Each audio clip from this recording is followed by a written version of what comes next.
魏老師、林老師、黃老師、卓老師、各位開月師、張會長、各位師兄師姐，大家好。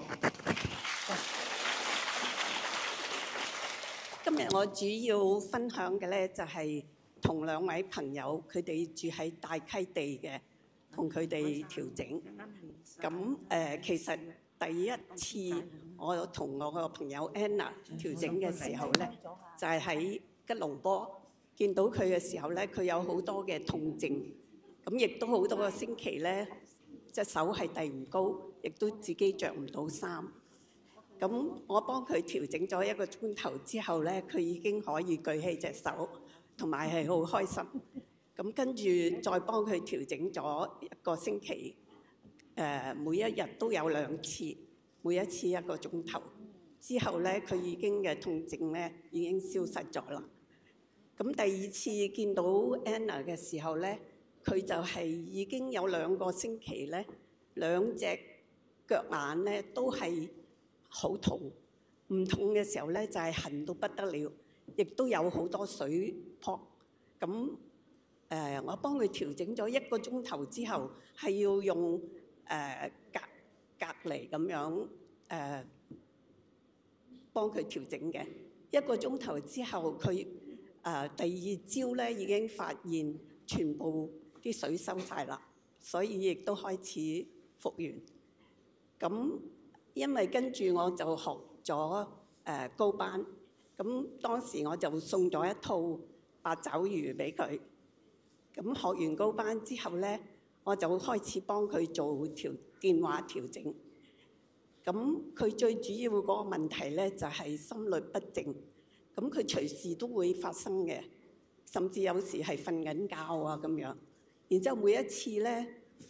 發作咗之後呢，佢會係2個星期呢都唔可以返工，咁係好困擾佢，已經係一段時間。咁開始咗幫佢做電話調整之後呢，佢慢慢嗰個心律不正嗰個發作嘅時間同埋嗰個長度嗰個時間係慢慢係減少咗。然之後呢，就而家呢已經係3個幾月嘅時間，佢已經係唔需要食藥，同埋呢就係嗰個發作嘅時間同埋次數亦都係減少咗好多。咁呢位朋友呢，佢就介紹咗佢另外1個朋友，就係亦都係住喺大溪地嘅。呢位係一位響急症室嘅女醫生。咁佢突然間呢就發現佢嗰個肺好痛，咁中醫醫生呢就話佢要做手術。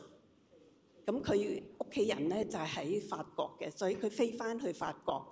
跟住佢嘅屋企人呢就幫佢呢，就喺網上呢就買到咗1套八爪魚，然之後呢佢就叫我幫佢調整。咁每一次幫佢調整呢，佢嘅感覺係好強烈嘅，佢感覺到嗰個能量係去到嗰個肺，同埋去到嗰啲好唔舒服嘅地方。咁慢慢佢就已經可以開始唔需要食藥啦，因為初醫生幫佢斷症嘅時候呢，就話唔係一啲腫瘤，但係有一啲好強烈嘅菌入咗去個肺。咁醫生呢就話會大概係需要6個月至1年嘅時間食藥先至會可以好返。咁到我哋大概做電話調整4個月之後呢，佢已經係唔需要食藥啦，亦都係即係身體舒服咗好多，可以翻去大溪地去開始翻去醫院嗰度工作。所以我哋係好感恩長生學，我亦都代我嘅朋友 Anna 同埋 Natalie 係多謝魏老師同埋長生學同埋各位師兄師姐。咁我嘅朋友 Anna 咧，亦都每一日咧係睇老師喺 Line 嘅金句，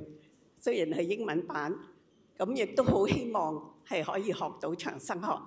所以我希望我哋大家咧都會繼續加油，然之後響調整站嗰度見到大家。下一次上高班嘅時候，亦都見到大家可以有機會可以做電話調整，幫你需要幫嘅人。多謝魏老師，多謝各位。